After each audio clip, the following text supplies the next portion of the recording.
செய்திகள் தொடர்கின்றன. ஆட்டோ, வாடகை கார், ஷேர் ஆட்டோ ஆகியவற்றில் தாறுமாறாக வசூலிக்கப்படும் கட்டணங்களை ஒழுங்குபடுத்த சென்னை உயர்நீதிமன்றம் உத்தரவிட்டுள்ளது. தலைமை நீதிபதி எம்.ஒய். இக்பால், நீதிபதி சிவஞானம் ஆகியோர் இந்த உத்தரவை பிறப்பித்துள்ளனர். பொதுமக்களிடம் இதுபோன்று வசூலிக்கப்படும் கட்டணங்களை முறைப்படுத்த போக்குவரத்துத்துறை மற்றும் காவல்துறை ஆணையர் ஆகியோர்களுக்கு நீதிபதிகள் உத்தரவிட்டுள்ளனர்.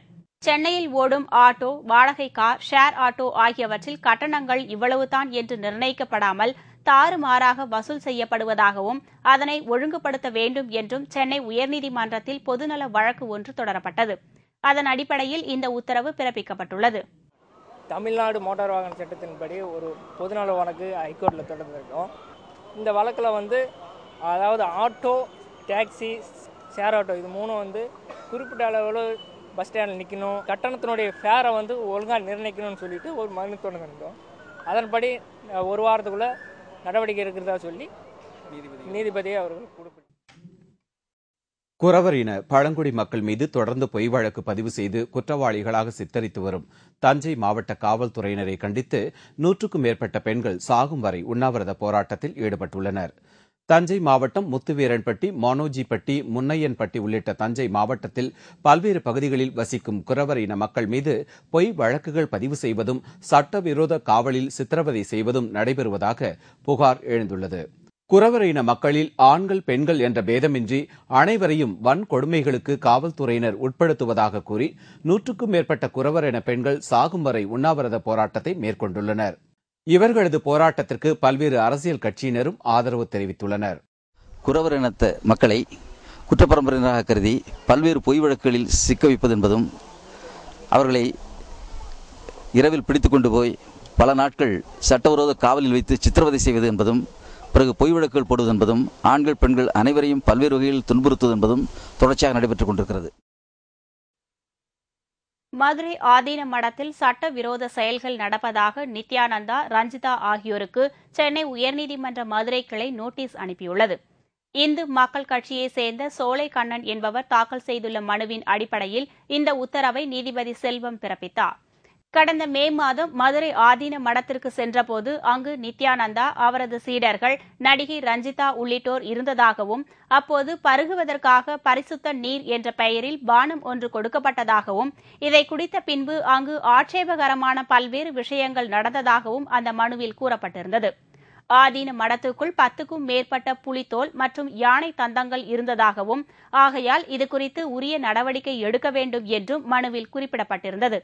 இதையடுத்து நீதிபதி செல்வம் இந்த 6 பேருக்கும் நோட்டீஸ் அனுப்பி இதற்கான பதிலை வரும் 22ஆம் தேதிக்குள் தெரிவிக்க வேண்டும் என்று கூறி வழக்கை ஒத்திவைத்துள்ளார். இந்து மக்கள் கட்சியினுடைய மாவட்ட தலைவர் ஒரு கம்ப்ளைண்ட்டை 12/5/2012 DGP, commissioner of police Madurai, Vilakkuthoor police கிட்ட கொடுக்குறாரு. அதாவது விபச்சாரம் மதுரை ஆதீனத்துக்குள் நடக்குது, யானை தந்தங்கள், புலித்தோல் மற்றும் பொருட்கள் பரிமாறப்படுது உள்ள, அதே மாதிரி சாராயம் பரிமாறப்படுது, விபச்சாரம் நடக்குது, ஃபாரின் கரன்சி மாற்றப்படுது அப்படின்ற ஒரு கம்ப்ளைண்ட்டை கொடுக்குறாங்க. அதன் மேலே நடவடிக்கை இல்லாதனால இன்றைக்கி ஒரு டைரக்ஷன் அப்ளிகேஷன் நீதியரசர் செல்வம் முன்னிலையில் தாக்கல் பண்ணுறாரு.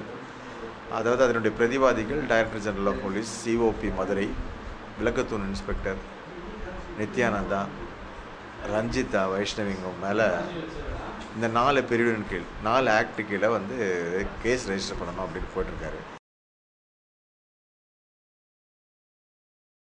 ஆரணி அருகே அரசு பள்ளி மாணவியிடம் பாலியல் தொந்தரவு செய்த ஆசிரியர் மீது நடவடிக்கை எடுக்க கோரி பெற்றோர்கள் பள்ளியை முற்றுகையிட்டதால் பரபரப்பு ஏற்பட்டது. திருவண்ணாமலை மாவட்டம் ஆரணியை அடுத்த வேலப்பாடி கிராமத்தில் உள்ள உயர்நிலைப் பள்ளியில் பணிபுரியும் ஆசிரியர் சீனிவாசன் என்பவர் கடந்த வெள்ளிக்கிழமை அன்று பள்ளியில் 8ஆம் வகுப்பு பயிலும் மாணவியிடம் தொந்தரவு செய்ததாக கூறப்படுகிறது. இந்த சம்பவம் குறித்து மாணவி பெற்றோர்களிடம் தெரிவித்துள்ளார். சனி மற்றும் ஞாயிறு பள்ளி விடுமுறை என்பதால் கிராம மக்கள் இன்று பள்ளிக்கு சென்று முற்றுகையிட்டனர்.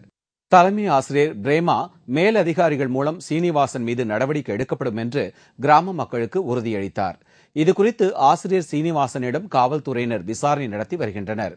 இதேபோல் தென்காசி நடுநிலைப் பள்ளியில் பயின்று வரும் மாணவிகளிடம் பாலியல் தொந்தரவு செய்த ஆசிரியர் மீது நடவடிக்கை எடுக்க கோரி பெற்றோர்கள் பள்ளியை முற்றுகையிட்டு சாலை மறியலில் ஈடுபட்டனர். 5ஆம் வகுப்பு ஆசிரியராக பணியாற்றும் ஆசிரியர் ஆண்டி என்பவர் பள்ளி மாணவிகளிடம் பாலியல் ரீதியாக துன்புறுத்தி கொண்டிருக்கிறார். தமிழக அரசு உடனடியாக அந்த ஆசிரியரை டிஸ்மிஸ் செய்ய வேண்டும்.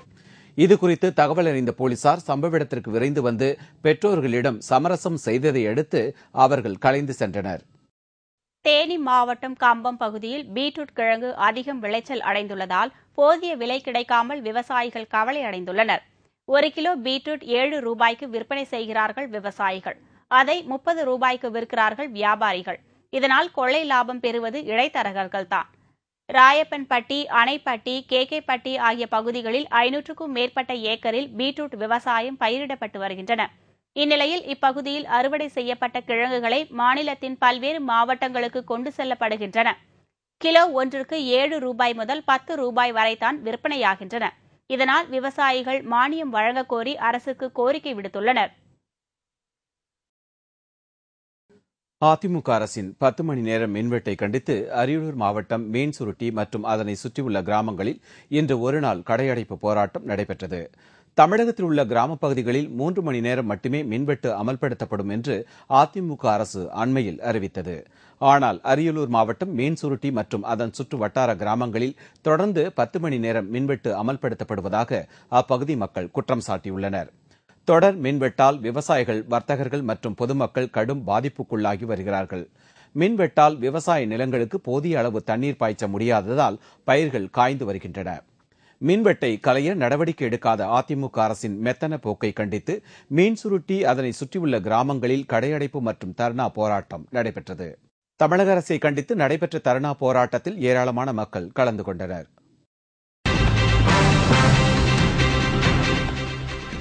பிரெஞ்ச் ஓபன் டென்னிஸ் போட்டி.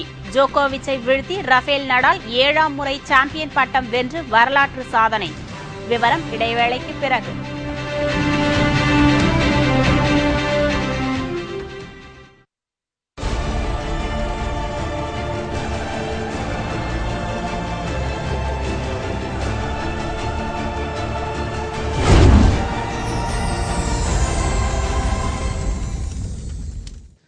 ஆச்சரியம், ஆனால் உண்மை. காலால் வேகமாக நடந்து செல்வது கூட இந்த காலத்து இளைஞர்களுக்கு மிகவும் கஷ்டமான காரியம். வண்டி வாகனம் எப்போதும் வேண்டும் என்பது அவர்களின் எதிர்பார்ப்பு. ஆனால் காலால் மட்டுமல்ல, கால் முட்டியால் நடப்பதும் ஓடுவதும் சர்வ சாதாரணமான காரியம் இவருக்கு. அது மட்டுமல்ல, படுத்து கிடந்தபடி அந்தரத்தில் குதிக்கிறார். ஆச்சரியமான அவரது சாகசங்களை பாருங்கள்.